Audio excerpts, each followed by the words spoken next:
Hi, everyone. My name is Megan O'Rourke, and I'm the Associate Director of Regional Programs for the Office of Alumni Relations at USD. Welcome to today's event, a conversation with Sonia Sparks from Sparks Gallery for today's Alumni Business Spotlight. I am also a proud alumna from the class of 2015, so I'm really happy to see you all. And for those who are watching later, thank you so much for tuning in. So Sparks Gallery is an event space that specializes in contemporary artwork created by artists living in San Diego and Southern California. During this time, the USD Alumni Association is focusing our efforts on programming that is of the greatest need to our alumni.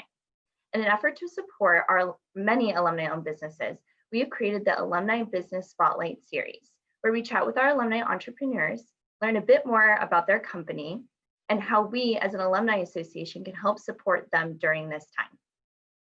We will begin the program with a conversation between Sonia and myself, and we will have time allotted at the end for Q&A. Should you have any specific questions for Sonia throughout the event, please go ahead and put them in the Q&A feature and we will address them at the end of our conversation. At this time, I would like to officially welcome Sonia Sparks and to go ahead and ask her to turn on her camera and mic, and we will begin with our conversation. Hi, Sonia. Hi. Thanks so much for joining us today. We really appreciate it. Thank you for having me. I'm here at Sparks Gallery today, and it's a beautiful day, and I look forward to having a great conversation. Awesome. Well, let's get right to it then. So why don't you tell me about that beautiful gallery that you're in right now? So Sparks Gallery is located in the Sterling Hardware Building in Gaslamp Quarter, and we're between Island and Market, and a lot of people are familiar with the area but may not have ever come in the building. So I like to explain where we are so people can get an idea.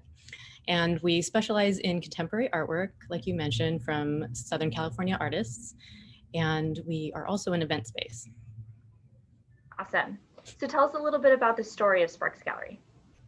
So it started with, I think, the history of how I found my direction. I took an intern position at an international export company when I was at USD, and I ended up working for them for about 8 years. And I started with international clients, and then I moved to online marketing for the company. And although I was good at it and it was creative and a good outlet for my creativity, I eventually wanted something different. So I sat down with my mother for lunch one day, and I was complaining to her a little bit that I didn't feel like I was going in the right direction in my career and everything. And she asked me, if you could do one thing, what would it be? And I said offhandedly, I don't know, maybe start an art gallery. And she replied with, okay, then do it. And I think that was probably the best advice that I had ever gotten at that point. You know, my mom gives me a lot of great advice, but career-wise, I think that was where it just really clicked for me. Awesome. So yeah, and I began to research and see what it would take. And because of my high grades in business school, I was inducted as a member of Beta Gamma Sigma, which is a nonprofit business honors group. Some of you might be aware of it. But with the connections I'd made there and through networking, I learned how to file for my business licenses and all the requirements there. So the struggle was then to find a building that we wanted to put our efforts into.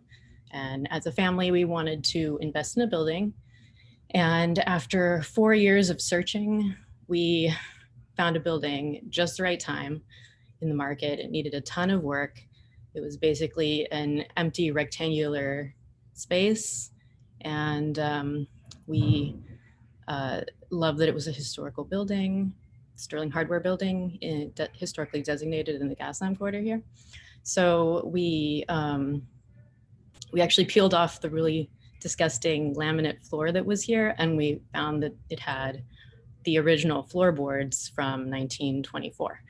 So they're original maple floorboards throughout the space, and that that really was a beautiful thing that we could uncover and make the space really nice. We renovated it for 2 years. So it took a long time. And then once we had our official launch, my mother asked me again how I felt about it. And I told her that this was the right place for me. So that is a super cool story, especially the conversation between you and your mom of her saying, what do you want to do? Well, do it. We hear that a lot, but also conversations, especially during this time, of people being like, well, why wait? Why not start now on whatever endeavor that you want to? So I really think that's very, very cool. And maybe one day I'll do something like that as well. But this question I did not prep you with, so hopefully this isn't, I'm not bombarding you, but I noticed that there are some USD alumni who work on staff at Sparks. So you can talk about a little bit about maybe them, but also to why you decide to hire USD grads. And we love that your Toreros are supporting Toreros. So talk a little bit about that. Yeah, of course. So our gallery manager, Zach Tellis, is USD. He went to USD as well. He studied art and finance. And it's just, it's been really a pleasure working with him and having him here. And I can really tell the difference between students who come from other parts of the country and they're not familiar with things. USD students are very on top of things. They're really well educated. So I fully support the hiring Toreros and supporting everybody, but whoever comes here who's qualified, whoever has a great outlook and interest in the arts, we definitely do the internship program, and we give course credit as well. So speaking of USD, how did your USD education help build a foundation for your professional endeavors? So I think that my education at USD was a foundation not only professionally but also personally. I feel like they're very intertwined. I feel that what I really wanted to study, my interests, were really more of my internal passions of what I wanted to do. And when you're older, when you've started to understand what you can do and where you're going, I think that really becomes clear of what you see yourself kind of in a situation. When you're out of a situation, you can stand back and say, yeah, that was me, and I just didn't realize it. So both personally and professionally, I think is really, the point of what I wanted to make. But my first subject that I loved was international business, and I tried to absorb everything I could about the international business program. I took advantage of the study abroad programs, and I love the excitement of meeting new people and new cities. And I think this portion of my education was probably one of the most influential personally, because I was able to learn more about myself. And being separated from the familiar, I was able to break from my natural shyness as I was then. I followed my heart and my instincts more, and I connected with people that I would not have if I were at home. So I think that was a really major part of my studies. And I also studied and minored in German at USD, and I applied that knowledge to small translation projects for a couple of different companies. And my kids are now learning the language, and I think the gift of language is really an amazing thing. Very cool. Oh, and then I mentioned Beta Gamma Sigma. That was, I think that really allowed me to connect with people who have a lot of similar interests as mine. And later, some became some of my best friends in addition to being professional contacts. And so I have a surprise also I told you about. Mm-hmm. I want to share something fun from my days at USD. I painted this self-portrait. Oh, wow. When I was studying, I'm a little older, I think, but it's my first and only full color self-portrait that I painted of myself. And I dug it out of storage, and I thought this would be a great time to kind of share just a snapshot of what I was doing when I was in the art program. That's beautiful. Thank you for sharing that. Yeah, people always ask me, oh, where's your art in the gallery? And we're focused on other artists here. We showcase artists other than myself. So I thought this would be kind of a nice treat to show something of mine, even though painting wasn't really my specialty. It was more photography. Well, I'd love to see your photography, because if painting is not your specialty, you must be a rock star photographer, because that's a beautiful painting. I appreciate that. Yeah, I didn't have anything prepared. It's all kind of stored away right now, but maybe for the next time. There you go. And yeah, so, and I'm still taken back to my painting classes at USD when I smell linseed oil, which we preserve some of the wood in the frames that you hear in the space. And I smell that smell of linseed oil, and that scent takes me right back to the painting classes when I was there. And art came so easily for me. It was the business classes that challenged me, and where I really learned how to do all of the technical side of the business. Yeah, and so although I can't stand accounting or finance, personally, I'm not great at it. I source that out to others who are good at it, and I can at least understand these portions of the business because I went through the classes and I get it, but it's not my thing. And I still keep in touch or with some of my professors from USD, and I think I feel more like a peer now sometimes instead of a student, which I think you only really get through time and experience, because the professors there are quite seasoned and they know quite a bit more probably still than I do about everything. And then who knows, in another life, maybe in the future, I would love to do something with art in international markets, but we'll see. Great. Thank you so much for going through that.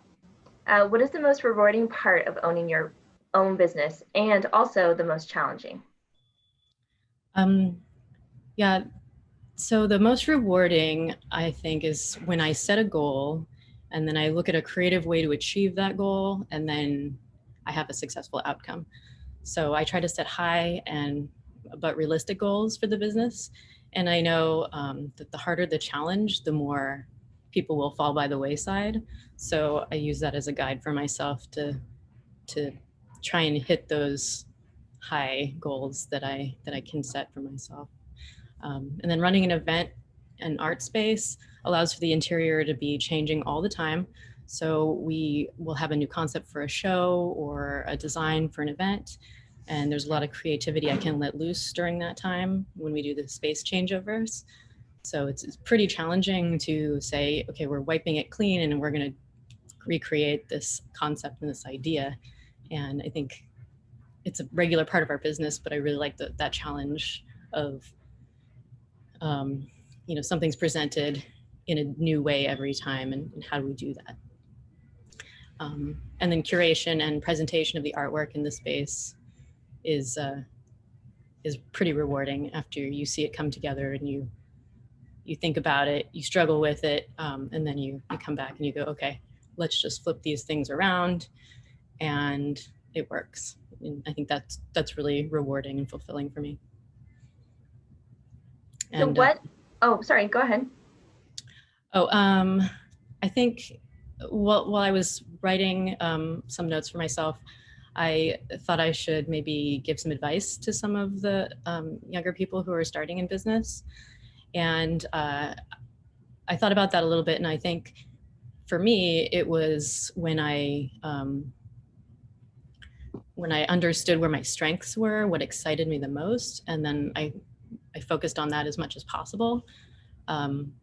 That's when I could really understand where my core skills were and how to build around that. So I would hire somebody or learn from somebody who did a very specific other thing that I didn't know how to do, but that's okay. I think you don't have to be everything when you own your own business. You just have to really prepare, your business plan and your concept and your funding and everything. And then even if you have shortcomings, you can focus on where you shine the brightest. So speaking of shortcomings, I have to bring it up. What kind of pivots have you had to do because of COVID? So, of course, COVID shutdowns were a huge challenge for small businesses who had to pause portions of their revenue generating business. And in our case, it was events. So we are an event space as well. We were hit pretty hard there, but we're seeing hope for next year. And art purchases had actually increased these past couple months, and the support of the community has been amazing. But we had to move a lot of our marketing online, our presentation, and we encourage people to sign up for our newsletters now because that's our main method of corresponding with everybody.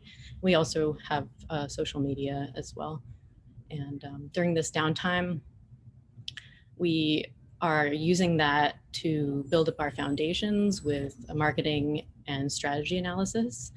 And we're adding a new mural to our back of our building right now as we speak, which we could share some photos of pretty soon on our social media. And we have plans for installations in the space. So we are thinking of the future and how do we adapt the programming, and how can we make a more targeted experiential, I don't know how to say that word, experiential event where we someone enters the space and then they're more surrounded by an installation piece or audio visual type pieces as well. And typically you can see behind me, it's just pieces usually on a wall, but for special events, we want to make that a little bit more exciting and have hopefully at some point food and drinks down the line as well. So we could go back into that. But we are working on a new program for one of our upcoming exhibitions, which is going to be sort of like our opening, but all virtual. We'll have a whole day dedicated to a Zoom call to talk about the space, have dialogue with the artists, and then you can also order a box with wine and food and have that delivered to your home because we haven't been able to offer that yet. And we have a great partner, the San Diego Wine and Culinary Center, who's going to be supplying that for us. So it's not up on our website yet, but it'll be coming up soon. And we hope that that can sort of help transition people back into that feeling of having the opening here and talking with everybody, but not actually doing it until we're able to reopen. And then you kind of mentioned it before, but what would you like fellow USD alumni to know about the business, rental space, pricing, and that can be COVID related, it could be non-COVID related, whatever you would like. I think it would be helpful to explain a little bit about what we do also. I started the gallery to provide an opportunity for local artists to showcase their work, but I also wanted to curate the work that came into the space. So in my curation, I look for art that has a message behind it, as well as elegant design and quality craftsmanship.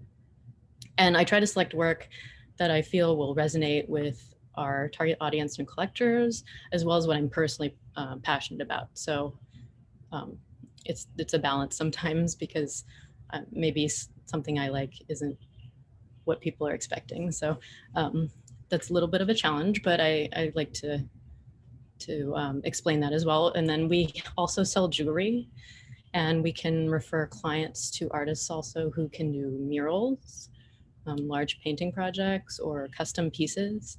For instance, we had someone come in who wanted a portrait done of his wedding day with himself and his wife together in a painting. And so we connected them with one of our represented artists who painted a really beautiful picture of them together. So we do custom pieces as well. A lot of people don't realize that. And the space is available for rent. We've done parties, wedding receptions. We had a marriage proposal last week here, and I think it went pretty well. Pop-ups for art, mini concerts, and whole takeovers of the whole space, particularly during Comic-Con week. So, and then so if our viewers would like to see some photos of that, of the activations of the space, you can look at our Instagram that is for our events, which is Sparks Gallery Events. And our regular Instagram is Sparks Gallery without the events at the end of it. But hopefully we'll be able to reopen on a greater capacity than it has been with the closures lately. I think that's great. What I really appreciate about everything that you just listed is that it kind of covers a lot of different things that people would want: individual needs, group needs, things like that. So you guys are really creative in what you guys can offer, but also what you do with your space. So I know that we're all really looking forward to doing an event, hopefully at Sparks Gallery soon with USD. Yeah, I think we did one tour takeover for last year we didn't quite have enough people, and then the year before we had one here as well. So usually I come here and I do a walkthrough of the space and I talk about the history of the space, which we have a bit on our website too. If people are interested, you can go to the About page, and there's a little history section about the building itself, which a lot of people are interested in. It's really fascinating looking space from the inside and kind of nondescript on the outside. So you don't really expect when you come in, you see this really large open floor plan with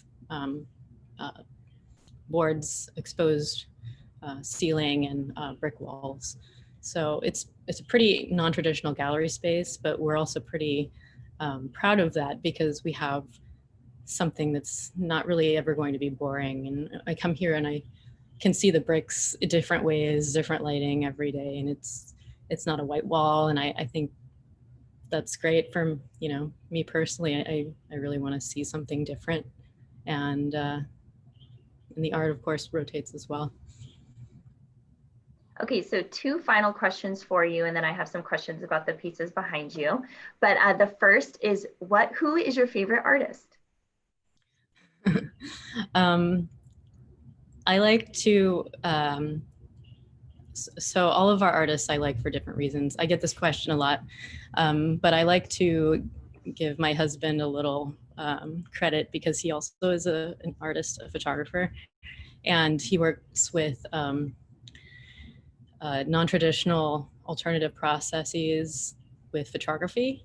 So he did a print that had glow powder on it. It was a negative and a sun exposure, and then glowing powder on top of it. So we have one of his pieces in the room at night. The sun will go down and it'll still be glowing from the sun from the day. So I really appreciate his work, and that's kind of how I met him. As I saw some of his pieces up on a wall in a display case when he was studying at Grossmont College at the time, and I was going there for some credits that we were doing for undergrad.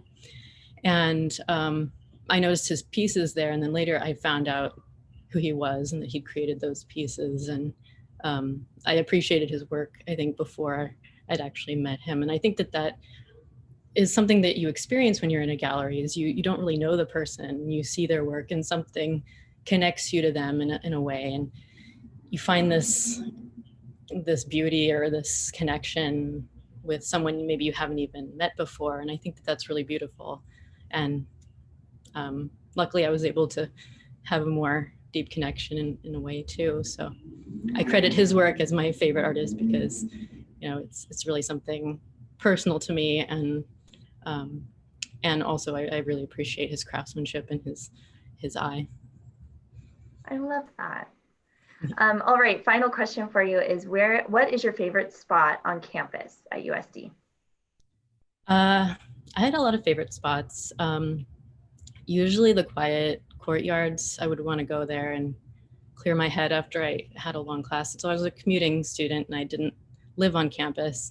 So I didn't have really a good way to pause or clear my mind. So I found different areas like by the reflecting pool, the little areas where you go up and there's like stairs and a little bench. I would take that little bench and have a quiet lunch to myself. I think it was just a way to kind of appreciate the beauty of the architecture and some nature. There's a lot of plants and things around you sometimes. So I love the architecture there, and I miss it. And I haven't been back for a long time. And there's so many changes. I went a few years ago to do a talk for a class, and I couldn't believe the difference. And there's so many big buildings there that were not there when I graduated early 2000s. So it's really great. And I hope to come back and visit again too, and enjoy, have some quiet moments. We hope to see you at USD soon. Make sure you stop at the Daguerre Alumni Center, which, for everyone who does not know, is on the main entrance to campus. It's the big building right to your left, so you can't miss it. So we have about 1 minute left, but what I really wanted to do is ask you about that piece right off of your shoulder, if you have some time to kind of talk about it. I mean, I think we probably could talk about all of the different artwork that you have up for a long time, but why don't we stick to a couple of things behind you right now? So this piece is a sculpture by Cheryl Tall. It's a little heavy, so I think I'll just move the computer over here, give you a little bit better. We feature a lot of sculpture here and three-dimensional works, which is pretty uncommon for Southern California. So this was a selection from our sculpture show that we have here for artists to pick up, or we're going to move around a little bit. So we have a little sparkly one here by Sasha Kuzel-Riebstein, and then we have Paul Hobson and Cheryl Tall. And this one I think is really interesting because she's got a lot of her faces in her work, but her palette work is really beautiful with the ceramic. So I don't have a small one, but it's maybe a little bit easier to see when you get up close and you come visit us. So we are open right now, and we're respecting all of the safety protocols. So just we're regular hours right now. So when she's creating these, she does a lot of indentations with the clay, which gives us this really beautiful texture all over. And she hand carves everything, of course. And then we have these more sculptural pieces where she often grows her own crystals, and then she carves, this is Sasha Kuzel-Riebstein, and she carves this bottom portion out of ceramic and then fires it as well. So there's different glazes on these types of works. This is all hand carved. And like I said, sometimes she grows her own crystal and structure.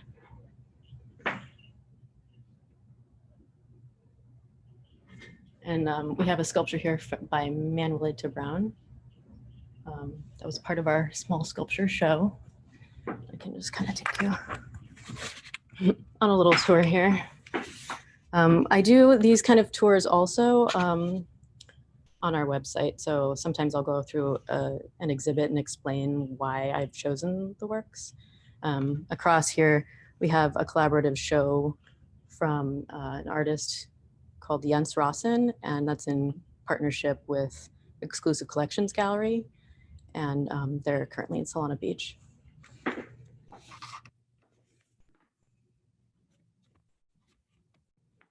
This is one of our represented artists, Khalid Alcaby, and he's doing these new abstract pieces that are really intuitive.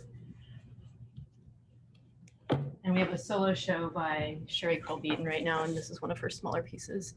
She's residing in Hamul, and she uses a lot of her natural environment to inspire her works. And she actually has some kind of beads and paper mixed into some of these pieces. You can maybe see a little bit on the reflection, but better in person, of course. So those are, we also, since it's Halloween, I have a little Halloween vessel to share with you. Oh yeah. By Ron Carlson. So he has little ceramic forms, and we typically will sell out of his work.